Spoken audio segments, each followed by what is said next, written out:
बंसी विभूषित कराभा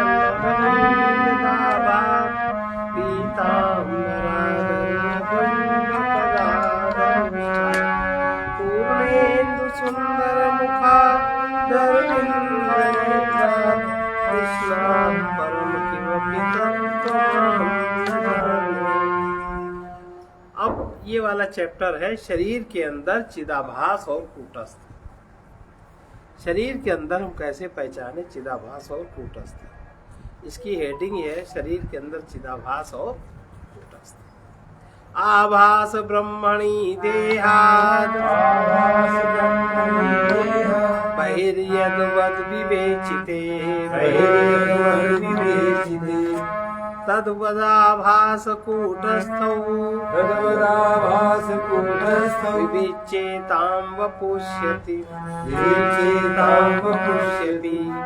जैसे देह के बाहर चिदाभास और ब्रह्म माने कूटस्थ का विवेचन किया, वैसे ही शरीर के अंदर भी चिदाभास और कूटस्थ का विवेचन कर लो। अभी तक शरीर के बाहर चिदाभास और कूटस्थ अंतर समझने का प्रयास किया गया। चिदाभास माने जीव, कूटस्थ माने आत्मा, ये समझ लीजिए। वहां घट आदि विषयों का आकार धारण कर जब बुद्धि वृत्ति चिदाभास से प्रकाशित होती है तो उस विषय की स्फुरणा होती है। इस समय यदि हम ध्यान दें तो चिदाभास का अनुभव हो सकता है। उसके बाद जब हमें घट ज्ञान उत्पन्न होने का अनुभव होता है तो समझना चाहिए कि अब नित्य चैतन्य कूटस्थ या ब्रह्म का अनुग्रह प्राप्त है। इसी प्रकार हम अपने अंदर भी चिदाभास और कूटस्थ का भेद पहचान सकते हैं। यहाँ न कोई विषय है और न कोई विषयाकार वृत्ति है जिसे चिदाभास प्रकाशित करे। फिर भी अन्य प्रकार की वृत्तियाँ अवश्य है, उन्हें प्रकाशित करने वाला चिदाभास भी है और चिदाभास युक्त उन वृत्तियों को प्रकाशित करने वाला तथा उनके अभाव को प्रकाशित करने वाला नित्य चैतन्य भी है। अगले श्लोकों में इसकी व्याख्या कर रहे हैं।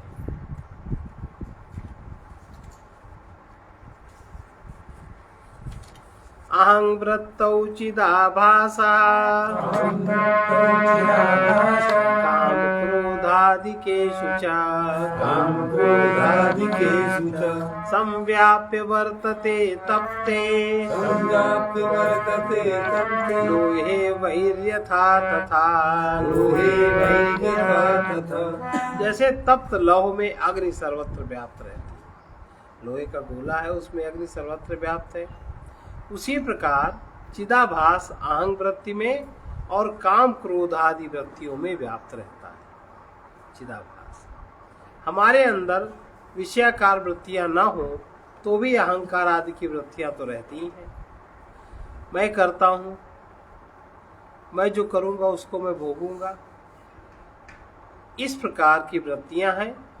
इस प्रकार की वृत्तियों में अहंग की वृत्ति स्पष्ट अनुभव में आती है। मैं करता हूं, मैं भोगता हूं। अनुभव का कारण चिदाभास है, क्योंकि वो वृत्ति जड़ होने के कारण स्वयं प्रकाशित नहीं हो पाती।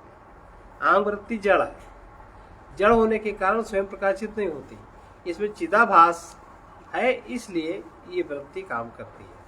अहंग वृत्ति के समान काम क्रोध लोभ मोह दया क्षमा करुणा त्याग वैराग्य आदि की भी वृत्तियां हैं। इन वृत्तियों के उत्पन्न होते ही चिदाभास भी उत्पन्न होता है। कोई भी वृत्ति उत्पन्न हुई कि चिदाभास उत्पन्न हुआ और इन वृत्तियों में व्याप्त हो जाता है। अतः ये वृत्तियां चिदाभास युक्त होती हैं। चिदाभास वृत्तियों में उसी प्रकार व्याप्त रहता है जैसे तप्त लौह पिंड में अग्नि व्याप्त होती है।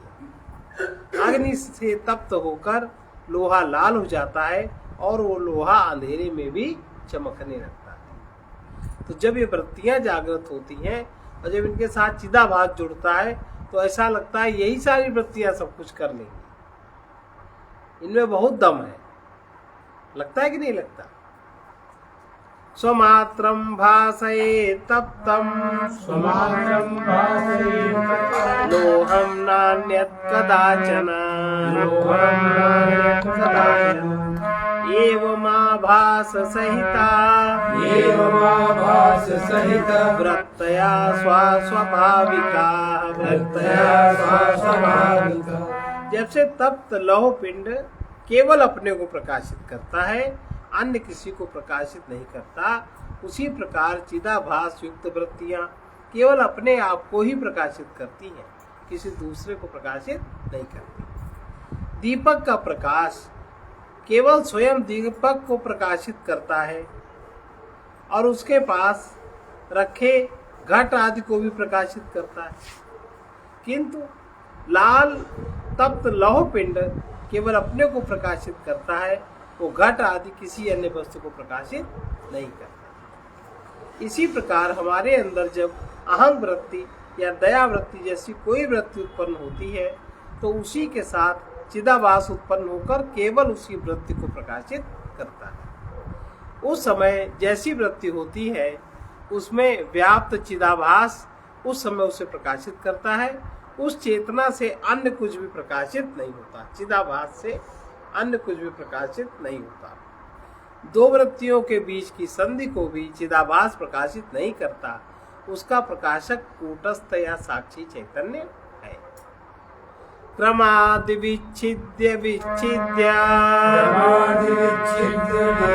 जायन्ते वृत्तयोऽखिलाः जायन्ते वृत्तयोऽखिलाः सर्वापि विलीयन्ते सुप्तिमूर्छा समाधिषु समस्त वृत्तियां क्रम से अलग अलग रहकर उत्पन्न होती हैं और वे सब वृत्तियां सुषुप्ति मूर्छा समाधि में लय हो जाती है। सारी वृत्तियां अलग अलग उत्पन्न होती है ना, और वे सारी अलग अलग उत्पन्न होती हैं और वे सब वृत्तियां सुषुप्ति अवस्था में, मूर्छा अवस्था में और समाधि में सब लय हो जाती है, कोई वृत्ति प्रकाशित नहीं होती। वृत्तियों के उत्पन्न होने पर चिदाभास भी उत्पन्न होता है और उन्हें प्रकाशित करता है, किंतु वृत्तियों के नाश के साथ चिदाभास भी लीन हो जाता है। दो वृत्तियों के बीच संधि स्थल है, इनमें न वृत्ति है और न चिदाभास है। अब वृत्तियों के बीच संधि स्थल का प्रकाशक कौन है? सुषुप्ति, मूर्छा, समाधि की अवस्थाओं में भी वृत्तियां नहीं रहती, वृत्तियों के बिना चिदाभास भी नहीं रहता। फिर इन अवस्थाओं को कौन प्रकाशित करता है? ये वृत्तिहीन अवस्थाओं का प्रकाशक कूटस्थ है। कूटस्थ चैतन्य नित्य प्रकाश स्वरूप है, वो चिदाभास की भांति उत्पन्न और लीन नहीं होता। वृत्तिहीन अवस्थाओं में यही चैतन्य शेष रहता है और अपने आप प्रकाशित होता है। संधयो अखिल वृत्तीनां अभावाश्चावभासिताः निर्विकारेण येनासौ कूटस्था इति चोच्यते। समस्त वृत्तियों के संधि को और वृत्तियों के अभाव को जो निर्विकार रूप से प्रकाशित करता है उसी को कूटस्थ कहते हैं। समस्त वृत्तियों के एक वृत्ति उठी, लीन हो गई, फिर दूसरी उठी, जो बीच का संधि स्थल है उसको, और वृत्तियों के अभाव को, कोई वृत्ति जब नहीं है सुषुप्ति अवस्था में, मूर्छा अवस्था में, समाधि अवस्था में, जब कोई वृत्ति नहीं है तब अभाव को जो निर्विकार रूप से प्रकाशित करता है वो कूटस्थ कहलाता है। वृत्तियों का अधिष्ठान कूटस्थ है। जैसे तरंगों का अधिष्ठान जल है, तरंगों के ना रहने पर भी जल विद्यमान है, उसी प्रकार अंतःकरण कहलाने वाली वृत्तियां ना रहने पर उनका अधिष्ठान रूप कूटस्थ तो अवश्य रहेगा। ये कूटस्थ स्वभावता चेतन स्वरूप है। इसकी चेतना और चिदाभास की चेतना में वही अंतर है जो अंतर सूर्य और सूर्य के प्रतिबिंब में। चिदाभास विकारी है क्योंकि वो वृत्तियों के साथ उत्पन्न होता है और वृत्तियों के साथ ही लीन हो जाता है। कूटस्थ निर्विकार है, वृत्तियों के कारण उसमें विकार उत्पन्न नहीं होता। अपने इस निर्विकार स्वभाव के कारण वो कूटस्थ कहलाता है। वृत्तिहीनता की अवस्था का अनुभव में अनेक स्थान पर होता है। दो वृत्तियों के मध्य और सुषुप्ति अवस्था, मूर्छा अवस्था, समाधि की अवस्थाओं में वृत्तियां नहीं मिलती, उस समय एक अकेला कूटस्थ अपने अस्तित्व को स्वतः प्रकाशित करता है। यहाँ पर अपने कूटस्थ आत्मा का स्पष्ट अनुभव हमें होता है। घटे द्विगुण चैतन्यम यथा बाह्ये तथान्तरे वृत्तिष्वपि ततस्तत्र वैशद्यं संधितोदिकम् जैसे बाह्य घट में द्विगुण चैतन्य है, बाहर जो घड़ा है उसमें दो चैतन्य, दो प्रकार के चैतन्य है, वैसे ही अपनी अंतर्वृत्तियों में भी द्विगुण चैतन्य है। इसलिए वृत्ति संधियों की अपेक्षा वृत्तियों में अधिक विशुद्ध चैतन्य दिखाई देता है। वृत्ति संधि में जो चैतन्य दिखाई देता है उसमें एक ही चैतन्य है, कूटस्थ का, और जो वृत्तियां हैं उसमें द्विगुण चैतन्य है। अभी तक विवेचन से सिद्ध होता है कि बाहर दिखाई देने वाले घड़े को प्रकाशित करने वाला चैतन्य चिदाभास है और घट ज्ञान को प्रकाशित करने वाला कूटस्थ है। इस प्रकार ये दो चैतन्य हैं। बुद्धि वृत्ति को प्रकाशित करने वाला चिदाभास, उससे बाहर के घड़े का ज्ञान हुआ है ना, और बाहर जो घड़ा है, घड़े को जो प्रकाशित करने वाला चैतन्य वो तो विद्यमान है ही, और घट ज्ञान को प्रकाशित करने वाला कूटस्थ है। ये घड़ा है, ये हमने जाना, उसको कूटस्थ प्रकाशित करता है इस ज्ञान को। इस प्रकार ये दो चैतन्य हैं। इसी प्रकार अपने भीतर अहंकार आदि वृत्तियां भी चिदाभास से प्रकाशित होती हैं और वृत्तियों के अभाव आदि का प्रकाशक कूटस्थ है। जब वृत्तियां नहीं है तब भी प्रकाश कूटस्थ का, और जब वृत्तियां हुई तब चिदाभास प्रकाशित करता है। ये दो चैतन्य अपने भीतर भी हैं। अन्वय व्यतिरेक से विचार करें तो हम देखते हैं वृत्ति उत्पन्न होने पर उसे चिदाभास और कूटस्थ दोनों प्रकाशित करते हैं, और वृत्तियां लीन हो जाने पर वृत्तिहीन अवस्था को केवल कूटस्थ प्रकाशित करता है। बाहर और भीतर के द्विगुण चैतन्य में अंतर है। बाहर की घट आदि वस्तुओं का ज्ञान चिदाभास से होता है, और घट ज्ञान का ज्ञान, घट के ज्ञान का ज्ञान ये कूटस्थ से प्रकाशित होता है। किंतु यह घट है, बुद्धि में ये हो रहा है, ये घट है, तो ये इस ज्ञान को प्रकाशित करने वाला कूटस्थ है। और घड़ा, हमारी बुद्धि में जो वृत्ति उत्पन्न हुई, ये घड़ा, ये चिदाभास से प्रकाशित हुआ। तो बाहर की घट आदि वस्तुओं का ज्ञान चिदाभास से होता है, घट ज्ञान का ज्ञान कूटस्थ से प्रकाशित होता है। किंतु अपने अंदर अहंकार आदि वृत्तियों को चिदाभास और कूटस्थ दोनों ही प्रकाशित करते हैं, और अहंकार के ज्ञान को कूटस्थ प्रकाशित नहीं करता। अहंकार के ज्ञान को कूटस्थ प्रकाशित नहीं करता, उसका कारण आगे बता रहे हैं। फिर से देखें, बाहर और भीतर के द्विगुण चैतन्य में अंतर है। बाहर की घट आदि वस्तुओं का ज्ञान तो चिदाभास से हो गया, ये घड़ा है। अब इस ज्ञान का ज्ञान, ये घड़ा है, ये वृत्ति तो लीन हो गई। अब ये ज्ञान जहां स्थिर रहेगा, और घट ज्ञान का ज्ञान कूटस्थ से प्रकाशित होता है जहां ज्ञान स्थिर हो गया। किंतु अपने अंदर अहंकार आदि वृत्तियों को चिदाभास और कूटस्थ दोनों प्रकाशित करते हैं, अहंकार के ज्ञान को कूटस्थ प्रकाशित नहीं करता। इसका कारण बता रहे हैं। ज्ञातता अज्ञातते नस्तो घटवद वृत्तिषु क्वचित् स्वस्य स्वेनाग्रहीतत्वात् ताभिश्चाज्ञाननाशनात्। घट के समान वृत्तियों में कभी ज्ञातता और कभी अज्ञातता नहीं रहती। बाहर घड़े के ज्ञान में तो जब जाना तब ज्ञातता हो गई, जब तक नहीं जाना तब तक अज्ञातता थी। लेकिन अंदर वृत्तियों के ज्ञान में कभी वृत्तियों का ज्ञान हो, कभी वृत्तियों का ज्ञान ना हो, ऐसा नहीं होता। जब भी वृत्ति होगी तभी उसका ज्ञान भी होगा, क्योंकि वृत्तियां स्वयं अपने को ग्रहण नहीं करती। वृत्तियों से अज्ञान का नाश होता है। वृत्तियां स्वयं अपने को ग्रहण नहीं करती और वृत्तियों से अज्ञान का नाश होता है। बाहर स्थित घट का ज्ञान हो सकता है और उसका ज्ञान ना होने पर भी वो घट विद्यमान रहता है। इसलिए घट के विषय में हम ज्ञात घट और अज्ञात घट दो पदों का प्रयोग कर सकते हैं।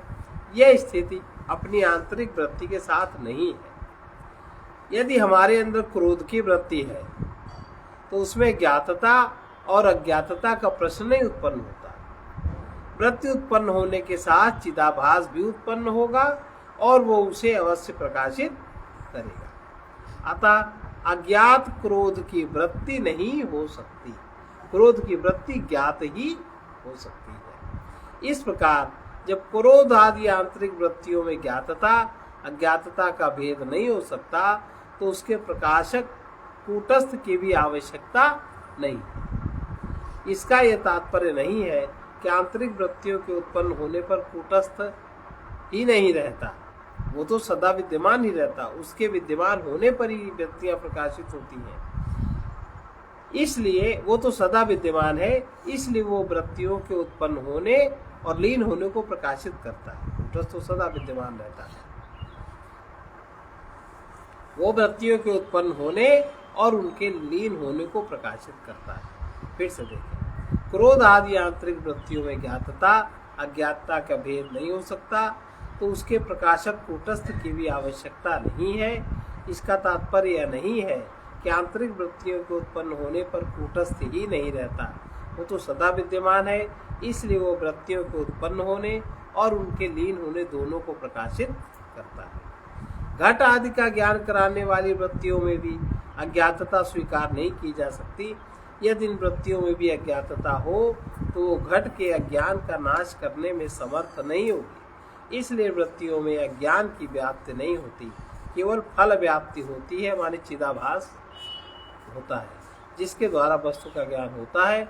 ऐसी स्थिति में कूटस्थ का ज्ञान वृत्ति के ना होने पर ही संभव है। द्विगुणीकृत चैतन्य जन्मनाशानुभूतिता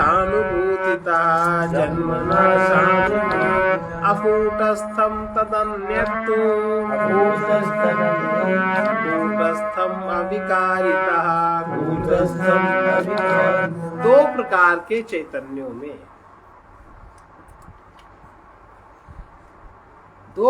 के चैतन्यों में जिसके जन्म और नाश की अनुभूति होती है वो चिदाभास है। दो प्रकार का चैतन्य है जिसके जन्म की अनुभूति होती कि उत्पन्न हुआ और अब ये समाप्त हुआ। ये दो अनुभूति जिसमें होती है वो अकूटस्थ है, अर्थात वो चिदाभास है। और उससे भिन्न चैतन्य अविकारी होने से कूटस्थ है, जो उससे भिन्न है।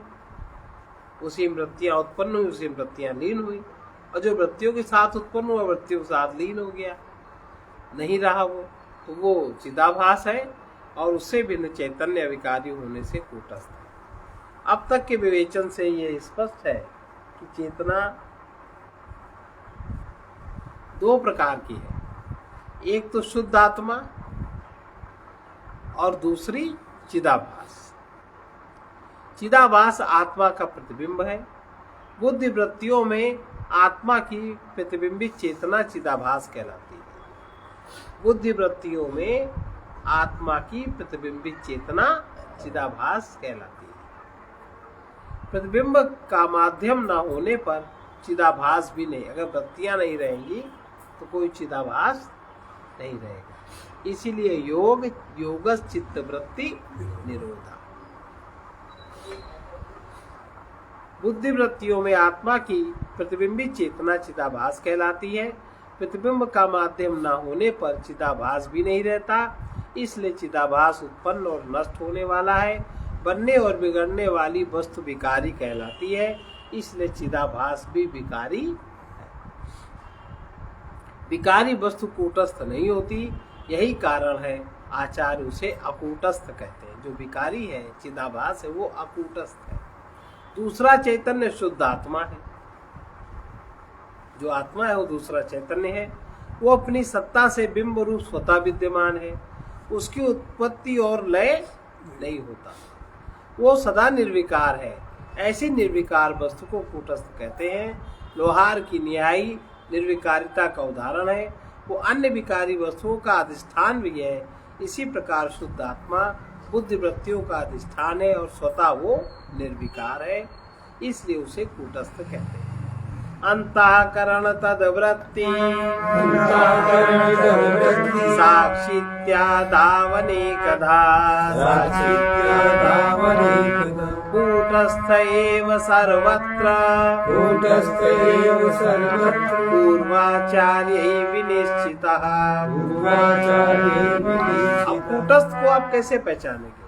साक्षी, जो साक्षी है वही कूटस्थ है।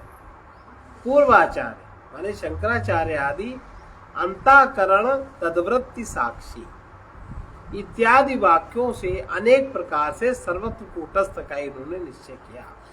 अपने मत को दृढ़ करने के लिए विद्यारण्य स्वामी प्राचीन आचार्यों का उद्धरण देते हैं। शंकराचार्य अपने ग्रंथ वाक्यवृत्ति में कूटस्थ स्वरूप आत्मा का निरूपण इस प्रकार करते हैं। अंतःकरण तद्वृत्ति साक्षी चैतन्य विग्रह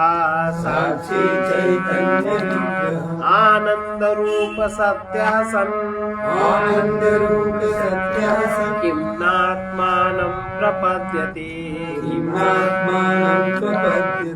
अंतःकरण और अंतःकरण की वृत्तियों को प्रकाशित करने वाले साक्षी चैतन्य कूटस्थ तो प्रकाशित करता है। साक्षी चैतन्य के मूर्तिमान रूप अंतःकरण और उसकी वृत्तियों को प्रकाशित करने वाले साक्षी चैतन्य के मूर्तिमान रूप आनंद घन और सत्स्वरूप होकर अपने आप को अर्थात आत्मा को क्यों नहीं पहचानते? इतनी सरल सी बात है। विद्यारण्य स्वामी के अनुसार भगवान शंकराचार्य इस श्लोक में कूटस्थ का ही प्रतिपादन करते हैं। इसी प्रकार उन्होंने उपदेश शास्त्री में चिदाभास का भी उल्लेख किया। आत्मा भासाश्रयाश्चैवम् मुखाभासाश्रया यथा गम्यते शास्त्रयुक्तिभ्याम् इत्याभासश्च वर्णितः। जैसे मुख और मुख का आभास, मुख आभास प्रतिबिंब और आश्रय, आश्रय उसका क्या है? आभास का दर्पण। वैसे ही कूटस्थ और कूटस्थ का आभास क्या है? चिदाभास। और उसका आश्रय क्या है? अंतःकरण आदि की वृत्तियां। फिर से देखें, जैसे मुख आभास माने प्रतिबिंब और आश्रय उसका दर्पण है, वैसे ही आत्मा माने कूटस्थ और आभास, आभास उसका क्या है? चिदाभास। और उसका आश्रय क्या है? अंतःकरण की वृत्तियां। शास्त्र और युक्तियों से ऐसा जानने में आता है। इस प्रकार प्राचीन आचार्यों ने चिदाभास का वर्णन किया। प्राचीन आचार्यों ने चिदाभास का वर्णन कूटस्थ आत्मा से पृथक किया। शंकराचार्य ने इसका उल्लेख करते समय उसकी तुलना मुख के प्रतिबिंब से की है। आचार्य का संकेत उसी ओर है। शंकराचार्य उपदेश शास्त्री में कहते हैं, मुखादन्यो मुखाभासो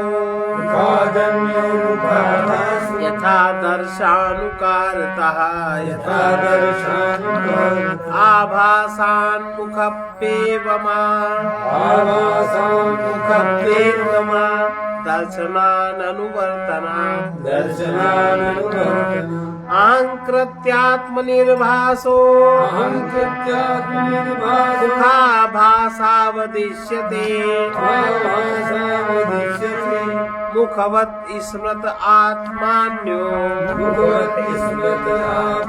अविविक्त प्रविधितौ तौ तथैव च। प्रविदितौ तौ तथैव च। मुख से दर्पण में दिखाई देने वाला मुखाभास प्रतिबिंब भिन्न है। हमारे मुख से जो दर्पण में मुखाभास दिखाई देता है उसका जो प्रतिबिंब है वो भिन्न है। दर्पण पर निर्भर न रहने वाला मुख है, दर्पण पर निर्भर रहने वाला मुख भी मुखाभास से भिन्न है।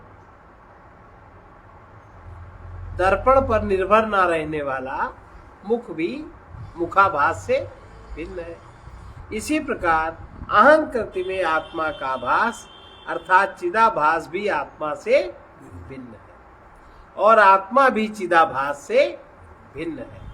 वस्तुतः मुख और मुखाभास जैसे एक ही वस्तु है वैसे ही आत्मा और चिदाभास अपृथक है, एक ही वस्तु है। श्रुति ने भी कूटस्थ को मनसा साक्षी, बुद्धे साक्षी, चिदाभास को रूपम रूपम प्रतिरूपो बभू कहकर पृथक वर्जन किया है। दोनों को तर्क द्वारा भी पृथक सिद्ध किया जा चुका है। पीछे द्वैत विवेक अध्याय 4 का 31 श्लोक में ये बात कही गई है। ये अध्याय यहाँ समाप्त हुआ। वृत्ति उत्पन्न होती है और उसके बाद वृत्ति लीन होती है, इसको कौन जानता है? इसको जानता है आत्मा साक्षी, कुटस्थ जानता है। साक्षी कुटस्थ जानता है। ये तो कह रहे हैं कि 24 घंटे साक्षी रहता है पर साक्षी पे ध्यान नहीं जाता। 24 घंटे चिदाभास नहीं रहता लेकिन साक्षी 24 घंटे रहता। आप स्वप्न देखते हैं तो साक्षी, स्वप्न नहीं देखा तो साक्षी, सामने दृश्य देख रहे हैं तो साक्षी, दृश्य नहीं देखा तो साक्षी, दृश्य उत्पन्न हुआ तो साक्षी। लेकिन हम साक्षी हो जाए इस बात का हमें होश नहीं।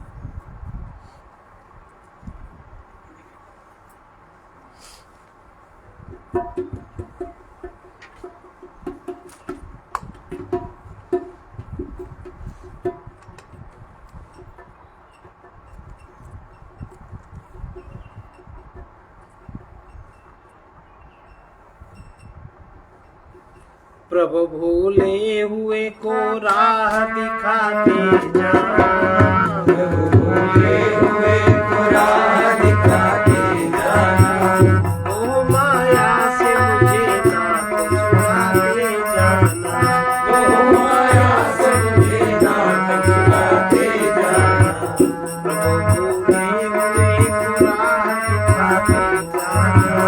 प्रभु भूले हुए को राह दिखाते जाना, प्रभु भूले हुए को राह दिखाते जाना। मोह माया से मुझे नाथ छुड़ाते जाना, मोह माया से मुझे नाथ छुड़ाते जाना। खोजते खोजते मैं खो गया हूँ जाने कहाँ, खोजते खोजते मैं खो गया हूँ जाने कहाँ। दयानिधि मुझे अब होश दिलाते जाना, दयानिधि मुझे अब होश दिलाते जाना। मोह माया से मुझे नाथ छुड़ाते जाना, मोह माया से मुझे नाथ छुड़ाते जाना। अपने छिपने के लिए पर्दा बनाया संसार, अपने छिपने के लिए पर्दा बनाया संसार। कैसे पाऊँ तुम्हें ये बताते जाना, कैसे पाऊँ तुम्हें ये युक्ति बताते जाना।